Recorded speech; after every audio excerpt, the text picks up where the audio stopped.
Okay. You ready? Let's do this. You're listening to Explore Magazine's Live the Adventure podcast.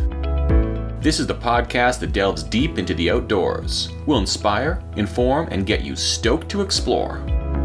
And I'm your host, David Webb. Hey explorers, David Webb here, host of the Live the Adventure podcast. And thank you for joining me here on episode 8.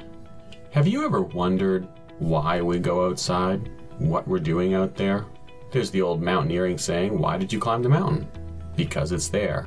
What if you could go for a hike and you could find a treasure at the end of it? What if I were to tell you these treasures exist all over the place? In fact, you walk by them every time you go out. Sometimes in the middle of the city. Well, some of you might know what I'm talking about. It's called geocaching, and it is a community of outdoors people that exists right under your nose who are exploring our natural environment, literally searching for treasure. And these treasures, there are thousands of them, tens of thousands, hundreds of thousands. In fact, in North America, there are over 1 million geocaches hidden everywhere. And they are monitored and maintained by a group of very active, passionate outdoors people who have formed one of the most cohesive communities I've seen in any outdoors group. So who are they? What is geocaching? How do you do it? Well, today I'm talking to Jay Kennedy. He's the Director of Public Affairs and Communication for Geowoodstock XVIII. He's also a blogger and YouTuber and podcast host. And I think above all, he's a geocacher. So join me on this conversation with Jay Kennedy as we talk about geocaching and the passionate group of outdoors people who have created this unique game. All right, stay tuned. Here's Jay Kennedy. Jay, thank you for joining me today on the Live the Adventure podcast. I'm hoping you can tell our listeners who you are and why we decided to have this conversation today. Absolutely. So Jay Kennedy, I am the Director of Public Affairs and Communication for Geowoodstock XVIII in Abbotsford, British Columbia. And we'll talk a little bit about that later. But I guess the main reason that we're talking is because I am an avid geocacher. You know, you first came across my radar, I think on social media and your YouTube channel, and it was a name that sort of struck me, and I'm still not 100% sure how to pronounce it, but I'm going to go and say land monkey. You got it. That's exactly right. What does that mean? So it's my geocaching nickname, and kind of the way that game works in part is that everybody gets to set up their own pseudonym and their own handle that they play the game under. And some people just go with their actual names.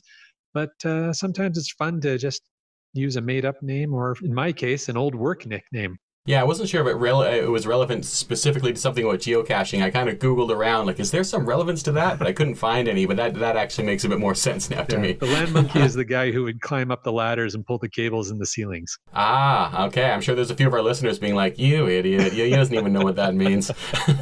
So let's back up a bit, though, and explain to our listeners. So you said you're involved in the geocaching scene. So let's just start from the beginning on that. What is geocaching? Right on. So most people might be familiar with things like Pokemon Go, where it's a geolocation-based game with real fancy words. Basically, it means you get a set of coordinates and you need to go there. And then there's some objective to achieve. In Pokemon Go, you don't really see the coordinates. It's all hidden in the phone, and you get a location that you're going to go to where you're going to play the game with other people, or, gotta catch them all and whatever you're going to do with that. But with geocaching, the idea is that you get a set of coordinates where somebody has hidden a container. And your objective is to get to those coordinates however you have to and find the hidden container. And once you find it, the goal is sign your name in there to prove that you found it. And then there's an online component where you can log that you found it and keep a record for everybody else. That's really kind of the crux of the game. So it's a giant treasure hunt. It is a global treasure hunt. Global electronic treasure hunt. And how did you discover it? How did you find this treasure? That's a great question. So my wife and I have been avid backpackers and outdoors people our entire lives. I grew up all over rural outdoors BC, and just in love with the outdoors in this beautiful province we live in, as many people are. And about I don't know, 7 years ago or so, we were looking to buy a GPS to just make our, like a GPS receiver, handheld receiver, just to make our adventures a little safer, help us plot out some of our trips where we were going to go, etc. And we noticed when we got that thing that it had a little slip in the box that said, "Hey, have you heard about geocaching?" And we mentioned it to a friend of ours on the island who we were visiting at the time, and she went, "Yeah, I've totally heard about that. There's a website. You should go check it out." So that's And that was all it took, eh? that's how it happened. That very weekend, we went out and found our first one, and we were kind of hooked. So do you remember what that first one was? Yeah. These geocaches? Because some of them are prizes, right? Like they're actually like, people put tokens and variety of things in these caches. It's not necessarily just signing your name when you get there. Yeah, absolutely. Sometimes you can trade for prizes. The encouragement is to actually trade for it. Although sometimes people will leave things specifically for you to pick up and hold on to. But yeah, we definitely remember our first. It was quite an adventure. We were, as I said, we were on central Vancouver Island. And the funniest thing about it was that we followed the GPS out into a field off a trail, and it brought us to this big old growth stump. And being brand new to the game, we were really not understanding how everything worked. So we're expecting to find something, like the size of a suitcase or something, right? You've got no clue. So we're wandering around this stump probably 5 times before we finally looked on the top of the stump and lifted a piece of bark. And there's a little container about the size of your thumb sitting on the top. Like, oh, well, that was a lot harder than it needed to be. Did this exist before handheld GPS? Great question. So as the sport it is today, it did not. Geocaching started in 2000, the year 2000, when, with the US, I don't know if many people know about this, but there was something called selective availability on GPS signals. Have you heard about that? I'm familiar with it, but please, I know a lot of people who might not be. Yeah. Yeah. So GPS technology was developed by the US military for obvious US military purposes. And in the year 2000, they decided there's enough civilian use, whether it's for flight or navigation on the water or hunters and whatever else, that they would turn selective availability off. Selective availability was basically fancy words that meant if you're not part of the military, your margin of error on your personal GPS device is going to be huge. And I mean like plus or minus 30 meters. It was... that's interesting. So they were maybe worried about people using it for nefarious reasons before then, I guess. Yeah.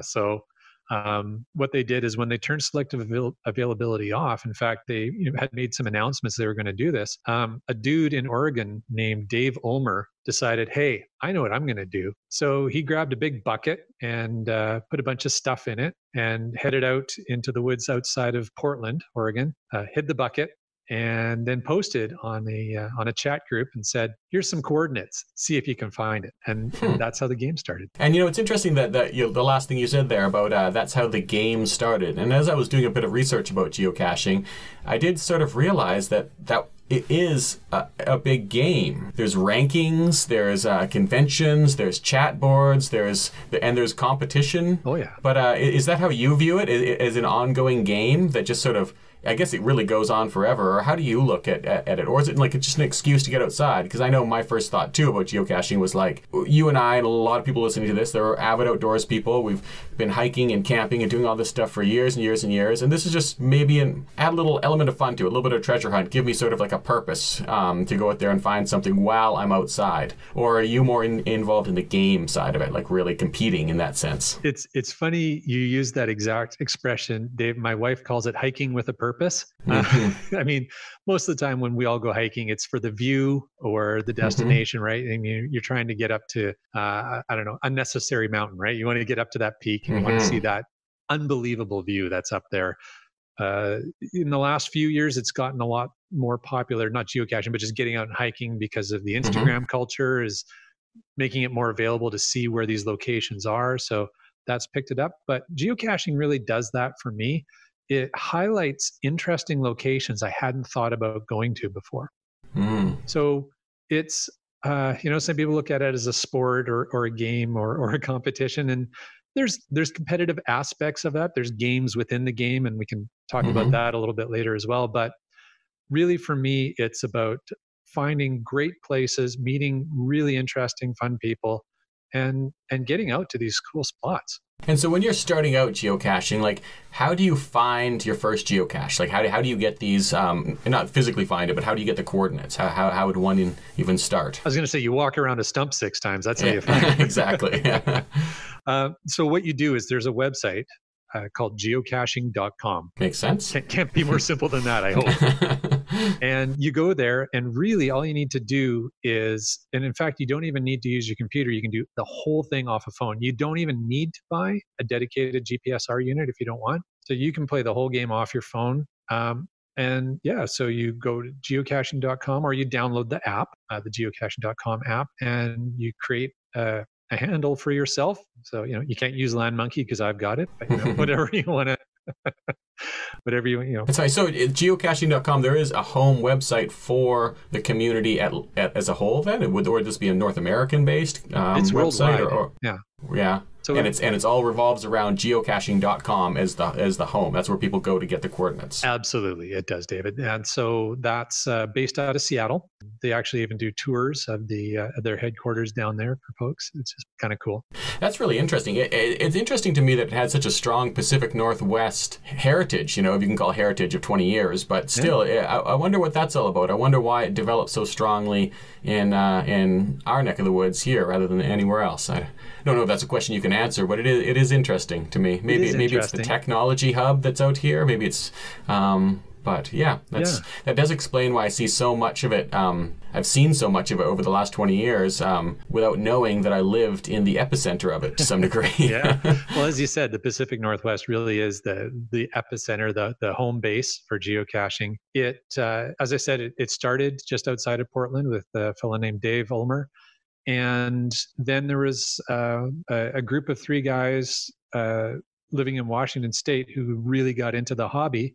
And those are the guys who founded geocaching.com. So it really just sort of centralized and grew out of Washington, Oregon, and of course, British Columbia. What resonated with me about geocaching recently is that at Explore, we have our Live the Adventure Club, which is a subscription gearbox and a few other elements around that, where we, one of the things that people love about it is that we give them lists of challenges to complete outdoors. And these are to people who really spend a lot of time outdoors anyway or want to. And people find it very motivating to have a reason. It's not that going hiking by itself isn't a reason, but sometimes, you think like, oh, life gets in the way or whatever, but all of a sudden if you have something that you actually have to accomplish, and these are the list of challenges that we give to people to compete for prizes, then they're like, okay, I'm going to get off my butt and go outside because I know exactly what I need to do when I get there, and that is like, go find 3 species of forageable foods or something like that in the forest, or whatever one of our challenges might be. And that's what really, when I started looking at geocaching, I was like, wow, there are a lot of similarities there that obviously you guys, the geocaching community, pioneered it in some ways, but this idea of telling people to go outside for a specific reason, I thought there was so many similarities to that, and some of the challenge groups that we're doing in some of our online communities that we're just forging kind of 15, 16, 17 years after geocaching came out. And it made me think of some stories in my past where I've met people in other cultures that didn't quite understand, why you go for a hike or why you're climbing up a mountain if you're just coming back down again. And I think maybe this is because sometimes you don't have an answer. Realistically speaking, you're like, I don't really know why I did that. That's a good question. Yeah, exactly. And geocaching helps solve that answer sometimes, I think. It does. And what we're talking about is gamifying getting outside, right?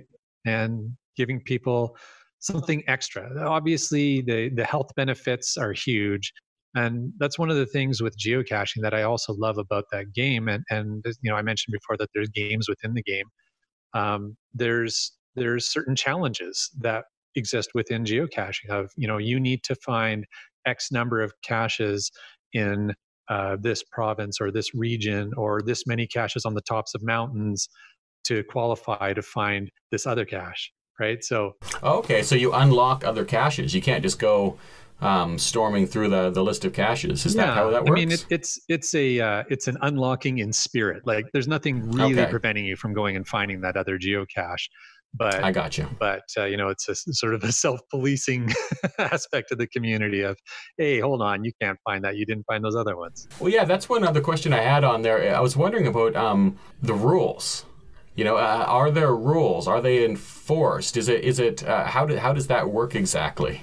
Yeah, so there's it's like the whole pirate thing. There's guidelines. If you remember the Pirates of the Caribbean. It's more like a guideline. Exactly. So there are guidelines, and there are actually volunteer reviewers who will make sure that if you're going to place a geocache, that it abides by the land management rules of that area where you're placing it. Right. So you can't just go and throw one anywhere you want. Geocaches need to be 170 meters apart from each other. So like a circular radius of 170 meters between them. And there's some differentiation between the guidelines because there's actually a number of different types of geocaches, and each one has slightly different rules or guidelines associated with it. It sounds way more complex than it actually is once you get into the hobby. If any of these guidelines are sort of called into question, what happens? I mean, what happened if someone put two geocaches too close to one another? What would be the result of that? Right. Well, I mean, physically, there's really no result of it. But as we mentioned before, there's the website where you go to get all the information so that you know what coordinates to go to. So when you submit a new geocache on that website, it is actually reviewed by a volunteer reviewer first. And they check the coordinates that you gave. They're going to ask you, what kind of container did you hide? They're going to say, please tell me you didn't nail it to a tree. All the kind of things that are within the guidelines around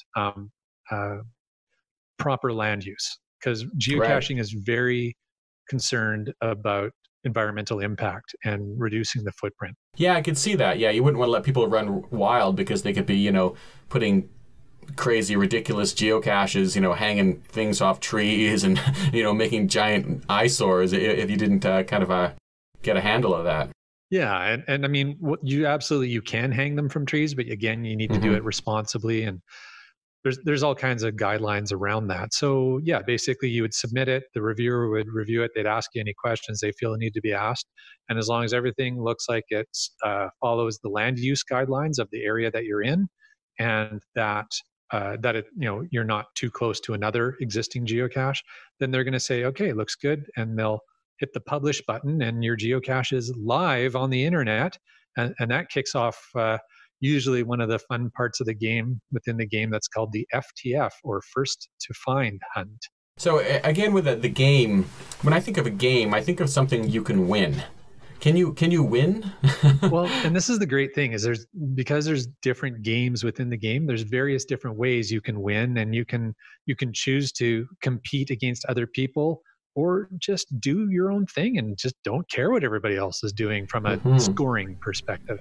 I was looking at some of the rankings in BC, and I just clicked on some of the top 3, and I almost felt like I must have been reading it wrong for how many geocaches some of these people have found. Like, was I reading this right to think that some people have found thousands and even tens of thousands of geocaches? And how many are there? Like, does anyone even, I guess we know because on the website, but I had no idea there were that many out there. And I wonder, like, where are they? Like, how have I not just been seeing them? Do you know, like, are there thousands upon thousands and thousands of them regionally? There are. So, Dave, I will guarantee you have hiked past thousands of them in your, I know you get out and get around. And so let's say in British Columbia alone, there's 48,000 geocaches hidden across the province. In Ontario, there's 57,000. In Canada, there's 255,000 total in Canada. And that sounds like a lot until you look south of the border. There is over 1 million geocaches hidden in the USA. I can't even comprehend that number, but that's how many there are. Wow. That's a big community of people then. Yeah, and it is. There's millions of people around the world who play the game. In Germany, there's 390,000 caches hidden. So where are the hubs worldwide then? Is it, I mean, obviously here in the Pacific Northwest, and then Germany. Are there any other hubs worldwide? Yeah, the Czechs love playing this game as well. The French have been really getting into it. So that sort of Central European area has really been picking up the game. There's other, there's other hubs in Asia. The Japanese really love the game. They've gotten into it. So I saw from your YouTube channel that you've gone international with geocaching a few times. I saw you browsing around. You were in Iceland. Did I see that right? And a couple other places. So you have taken this overseas as a vacation. I mean, how did that come to be? You just did you go searching for international geocaches, or was that just sort of something you just tag along with whatever you're doing all the time, just kind of always on the lookout? a little bit of both. We did a trip recently through the Maritimes and the eastern U.S. seaboard. That was really about the trip, but we're also going to find some geocaches while we're doing that. The trip you were talking about, that took us to, as you said, Iceland. We hit Norway, Russia, Estonia, Latvia. And that was actually through some friends of ours who are geocachers. And 1 to 2 times a year, they actually arrange a cruise for geocachers. So people can sign up for that and go out. A cruise. Yeah. So I guess you're making the stops along the way, and you let people off and go, there's a geocache somewhere near here, and just kind of let them loose? Yeah, Is that how that works? It's a little more organized than that. But yeah, so do you mind if I plug my friend's website for that? Go for it. All right. So they're landsharks with a Z.ca. And so landsharkz.ca. And they run, like I said, this travel.landsharks.ca business where they are putting on cruises, usually about 2 times a year. And the cruise is going to be for geocachers, but they're also going to be focusing on getting out and exploring these areas. So they actually often will arrange the shore itineraries to be taking you to some really interesting spots. So like when we went to Russia, we went to St. Petersburg and visited some areas like that. And we found, I think, 3 or 4 geocaches total when we were in Russia, but it was much more about seeing the places, seeing the castles and the palaces and the churches, and really experiencing the culture. But hey, while I'm here, I'm going to find a couple geocaches too. Yeah, again, it's the same concept, I guess, as going for a hike in the area around Vancouver in the Fraser Valley. You're out there enjoying the wilderness, and why not look for a geocache while you're here?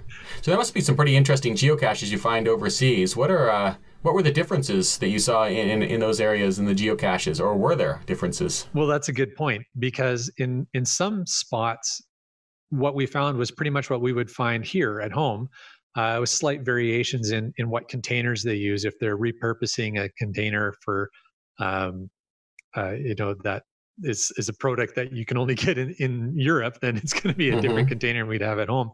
But in general, the actual physical hides were pretty similar to what you'd find over there to what you'd find here. But there's also a virtual aspect to the game. There's things called virtual caches and earth caches. And those are what we really enjoy finding, because they will generally highlight an area of historical or geological significance in whatever area you're going to. Okay, I see. So the cache, then, it would be what you find is some type of like learning material? Is that what it is? You would find and be able to, like, once you get to the cache, that's when you discover some information about that area? Generally, yeah. I didn't really explain that very well, Dave. So thanks for asking. Sorry, or maybe I just didn't understand it very well. No, I didn't explain it at all. So that was the problem. So yeah, the idea of a virtual cache or an earth cache is there's no physical container at all, but you're going to get a set of coordinates, and then you're going to get on the web page that you can also open on your phone. It's going to give you some information. And then that information will either be about a significant historical site or just a site of interest, or in the case of an earth cache, it's going to bring you to a location that has some sort of interesting geology. And then in the description, it's going to explain what that geology is and then ask you to make some observations.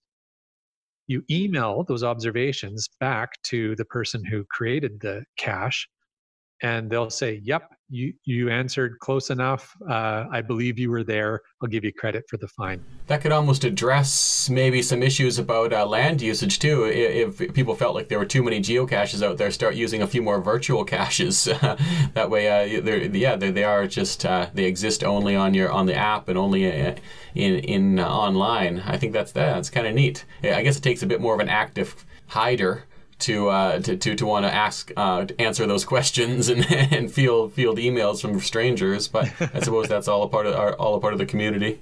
It is, absolutely. So you've been doing this a while now. You must have. Are you on the rankings? Do you know how many you found? I know how many I found. I'm not really sure where I am in the rankings. We check it once in a while because it's kind of fun to see where you are.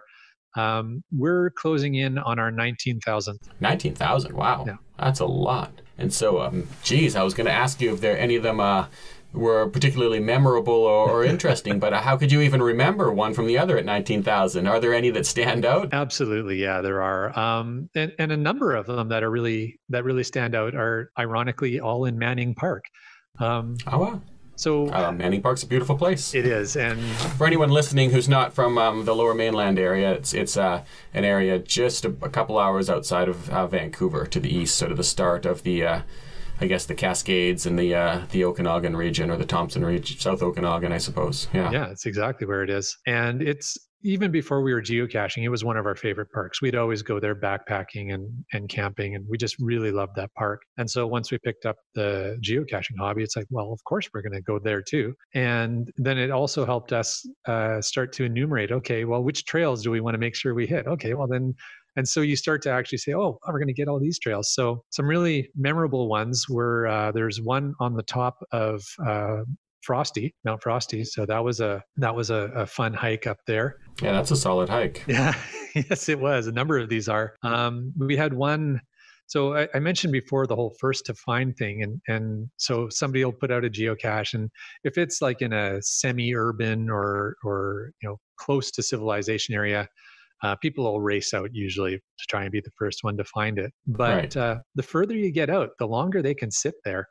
And there was one in Manning Park that had sat there for 5 years. Nobody had found it yet. And so us and a couple of friends decided, we're going to go out. We're going to find this one. I don't know if you've heard of Ghost Pass Lake. Yeah, I think I've seen it. I haven't been there, but I think I've seen it on the trail descriptions anyway. Yeah, not much of a trail, actually. It's it hasn't been maintained for a few years. So there's a lot of blowdown, and it's a bit of a challenging trail. But we went out after that one with our friends. It was about a 12-hour return hike, and we made the find on that one, which was pretty fun. That was very memorable.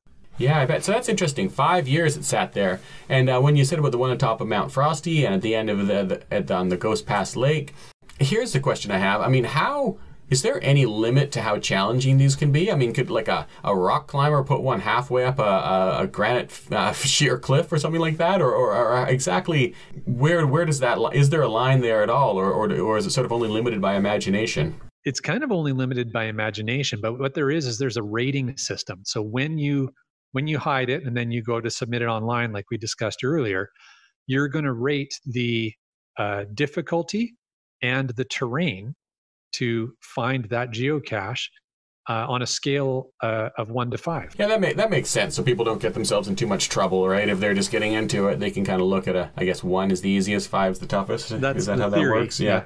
Yeah. I suppose, though, it is all subjective, though, isn't it, right? I mean, some people's 5 might be other people's 3 and so on. Yeah, and for that reason, there's some guidelines, like if your terrain is rated as a 5, it means you need special equipment to get to it, whether that's a boat or climbing equipment or what have you.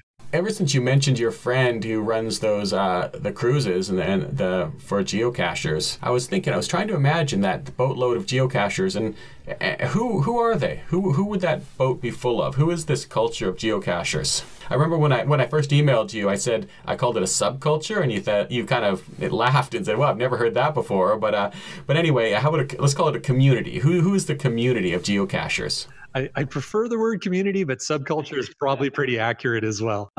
It really ranges, and I think that's one of the beauties of the game, is because there's so many different types of geocache hides in different ranges of difficulty and terrain.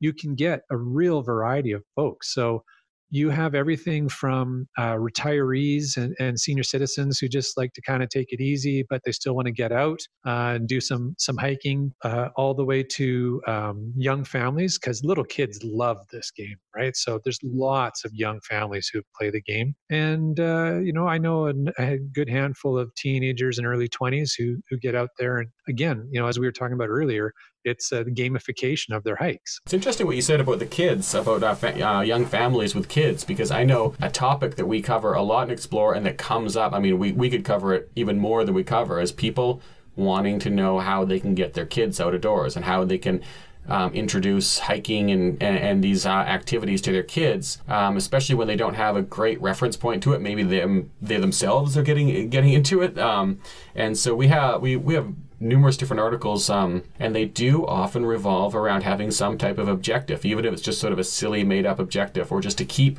the kid engaged. I've written about it myself to say that, as an adult, all you need maybe are the sounds of the birds and the running water, and that's all the entertainment you need, and chances are the kids aren't like that. So do you see that as a way of people introducing the outdoors in general to their kids? Yeah, absolutely. I would. I think it's a fantastic way. And that's even for, the geocaching.com, the company that runs this, one of their core objectives is to get families outside and engaging in a responsible way with nature. Definitely, I think it's great. I think the crossover between the Explore community and the geocaching community is just a very natural fit. I think there's lots of people in the Explore community who would just jump into the game and love it, even on a casual basis. Like, they don't need to go and find 19,000. We're planning a family hike, and let's take a look at the map. Are there any treasures to find on that hike? And like you said, you can just use your phone. I suppose just with I think the Compass app would probably have enough coordinates to follow, right? Or it would, but there's specialized geocaching apps. So then what you do is it'll actually navigate you along the trails to the point where the geocache is actually hidden, and it'll also provide you with background information around that geocache, like any hints or those difficulty and terrain ratings to help you narrow down your search. If I was to jump into the community, I might honestly be more interested in hiding them than finding them. So that made me think that are there two sides of this, or do you hide as many as you find? Or I guess you probably haven't hidden 19,000, no. But do you hide them regularly as well, or is that part of it, or is that sort of another group of people, or are there enough out there already?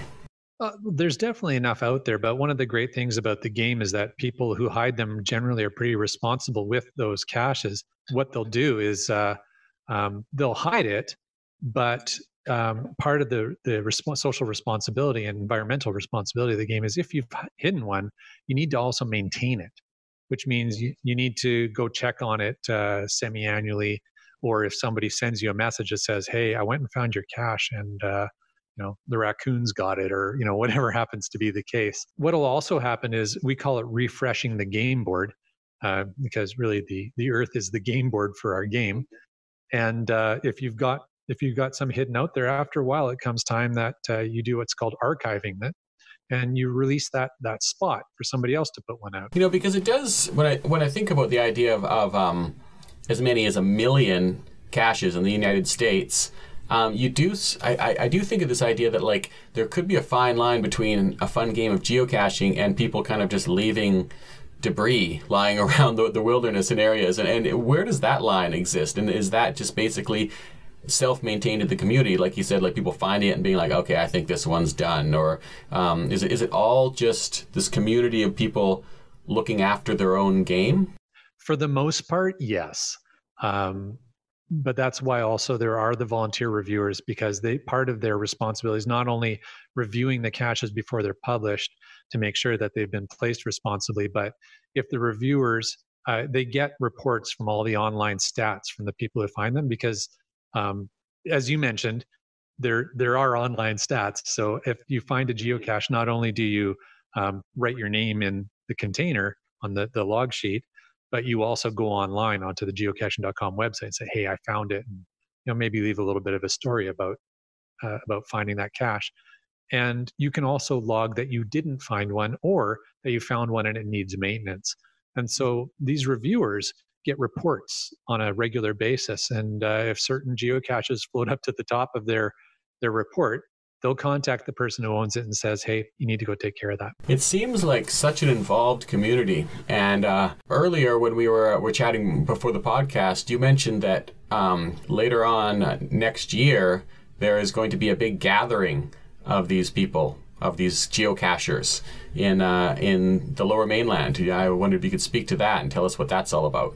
Absolutely. So there are a lot of what they call events in the geocaching world where geocachers will get together in smaller or larger groups.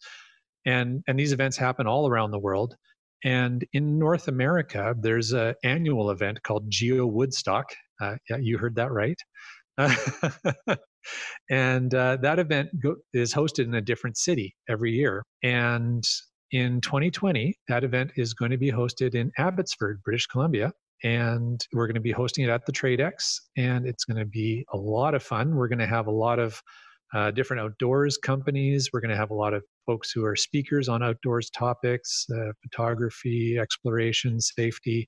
We're working with the great folks over at adventurous. They're going to be participating as well. We've had them on the podcast. Yes, yeah, Sandra. Mm-hmm. Yeah, she's great. She's awesome. Yeah.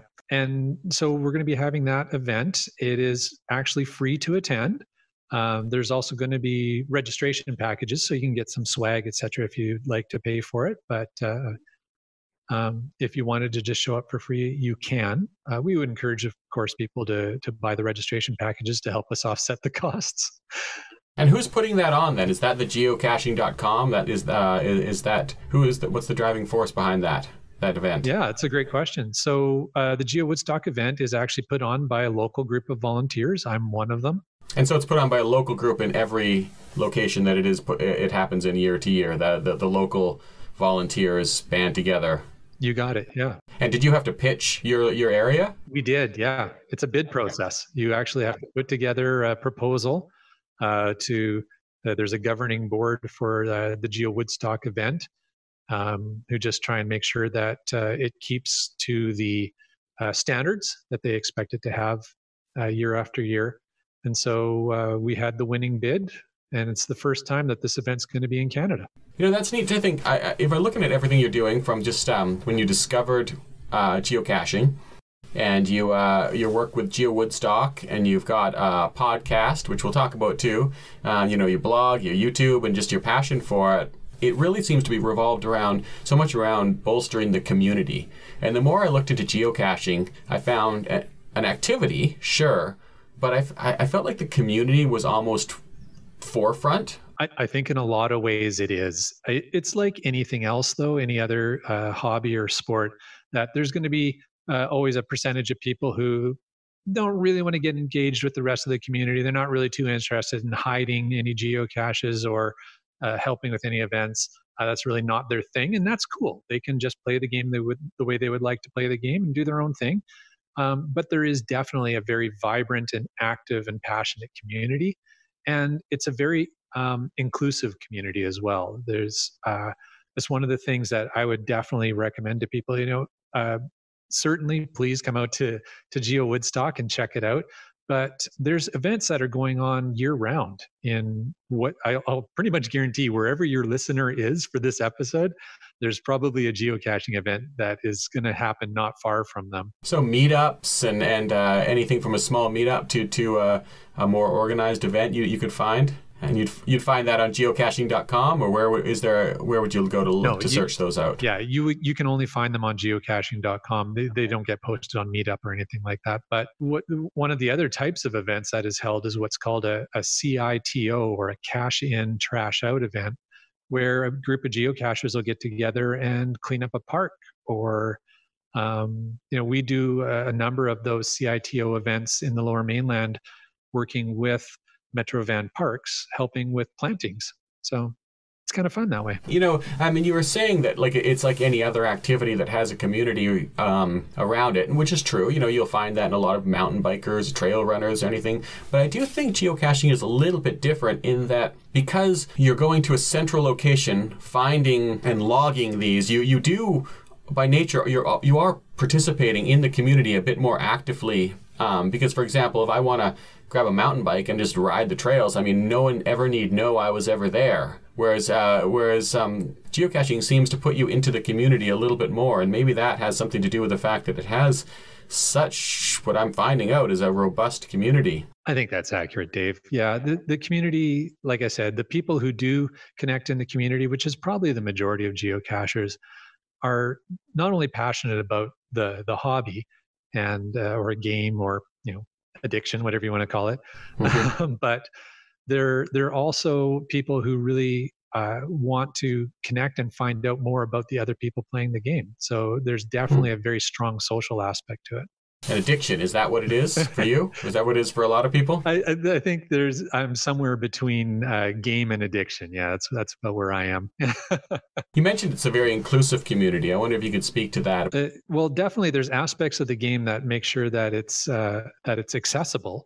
So for people who may have any kind of variety of either mobility challenges or there's a lot of folks who will use the game as a way to get their kids who are on the autistic spectrum out into the forests and just get some nature therapy for them by doing this game. And as you said earlier, because there's the game aspect to it, the kid is now a little more engaged in being outdoors. So there's definitely that accessible aspect to it. And also, like I said, with the community that's so passionate, if you show up, so Dave, if you showed up at a neighborhood geocaching event and just went, "Hi, I'm Dave. I've never played this game before. Can somebody tell me?" You're going to have people saying, "Hey, Dave, let's go. Come on with me. We're going to go find a geocache over here. We'll show you how it's done." Like, they just love the game and they love bringing new people in to play the game and then answering your questions. And that's why there's such a thriving online community with the vlogging and the podcasts and such. That's amazing, because I know it's very intimidating to a lot of people. I mean, to anyone, to start a new activity, whether or not it's a very demanding sport or something you could kind of dip your toes into a bit more casually, like geocaching, without you don't need a whole heck of a lot of equipment or skill or anything. So to find out that you could just show up and just be immediately welcomed in without having to, shall we say, prove yourself in any way is actually it's really inspiring. I'm happy to hear that. Yeah, there's definitely a low barrier to entry with this game, and that's one of the reasons that I think it's so great for families, for young adults who want to get out and just hey, you want to find that great Instagram location? I bet you there's a geocache there, and you'll get a better trail map. Yeah, that's interesting. Maybe you could find a different route there, help disperse crowds and such. Please, yeah. And they're everywhere too. They're in the cities. They're all over the place, right? It's not just out in nature. Absolutely. And that's, again, one of the inclusive and accessible aspects to it. You don't have to hike unnecessary mountain, but you can if you want. And in fact, you love the geocaching community so much that you're not just working at Geowoodstock and a passionate geocacher, but you host the podcast, Caching in the Northwest. Tell me about your involvement there and what you're doing with that podcast. So that podcast, there's three of us who are responsible for that. It was started down in Tacoma by two fellows who enjoyed geocaching as a hobby. And a couple of years into the podcast, I had reached out to them and said, "Hey, if you ever want a guest from Canada, I'm happy to be on your show." And a couple episodes after that, I ended up being a full-time co-host. And now I'm also one of the producers for the podcast as well. So, I'm out finding guests, and you know how fun that can be. So you get to meet a lot of new people. Yes, it is. I know there's a lot more of those. I was listening to some of the podcasts, and I was scrolling down, and you guys are in the hundreds of episodes at this point in time, right? Yeah, we're over 300 episodes in. Yeah. Yeah. So you're into it. That's a lot of podcasting. It is, but it's a lot of fun. And part of the fun part of that is again, that inclusive community. We're often interviewing people sometimes we're interviewing people who are also geocachers, but sometimes we're interviewing people like our mutual friend Sandra from BC Adventure Smart. Because it's a topic that's pertinent to getting outside and having fun. Yeah, that's what I found on the podcast at all. It wasn't necessarily just about geocaching by any stretch of the imagination. It had always had that tying theme, I think, that underlining theme, or maybe that was the topic of the show. But it did cover quite a wide variety of outdoor topics, because ultimately, I suppose there's a lot of ways to get to a geocache. So there's a lot of different things to talk about. Exactly. Yeah. So we've been doing that for a number of years. I really enjoy doing that podcast. Hopefully we'll have you come over and join us on that podcast, Dave. We'll have to talk about that. Yeah, I think we should. That'll be fun. Yeah. I'll do some more. I'll go try and find a couple geocaches before I come over to do that. So I'll have more. I'll have some experiences to talk about on my end. Awesome. Well, hey, yeah, maybe you and we'll figure out a time I can take you out sometime, show you the ropes. That would be a lot of fun. Hey, I appreciate your time today, but before I sign off, why don't you tell us how we can find your podcast, your blog, your YouTube channel? How do people find you online if they want to touch bases or see what you're up to? Oh, thanks, man. So one of the best ways is follow me on Instagram and Twitter. I'm at LandMonkeyGC. The GC stands for geocaching. Of course. So that's LANMONKEYGC on Instagram and Twitter. You can find me as Land Monkey on Facebook as well. So that's probably the best way to start on the social media. But if you want to check out Land Monkey, again, same name, on YouTube, that's where I've got getting close to a couple hundred videos there. I try and make my videos not just about going and finding a geocache, but more about the adventure and the travel aspect of it, so that so it stays a little more entertaining. Mm-hmm. And my blog is landmonkey.ca, because good Canadian boy. And let's remind our readers or listeners one more time, what do they need to get started? Absolutely. What you need is a smartphone, and you just, on that smartphone, you download the geocaching.com app. And once you've got that app installed, it steps you through everything you need to do to get started. And I hope I haven't opened a can of worms with this last question, but who is Signal the Frog? That's a good question. So like every good game, it has a mascot. And the mascot for geocaching is Signal the Frog. He's a very active outdoors frog who has a antenna on the top of his head. And that's how he receives GPS signals. Yeah, I was noticing him popping up all over the place. Yeah, it was a lot of fun. Awesome, Jay. Well, thanks a lot for talking to me today. That was really interesting. I think I need to go find a geocache or two. I think you do, Dave. And thanks again for having me on your podcast. And good luck with the Explore community. Thanks a lot. Well, what do you think? Are you interested in stepping into this world that's hidden right before your eyes? Plotting a course to the nearest treasure? In my research about geocaching, there was a word that came up a bunch of times, and that word is muggle. If you have seen any of the Harry Potter movies or read the books, you'll know that muggle refers to someone who is unaware of the magic that is around them. And that's how geocachers look at non-geocachers.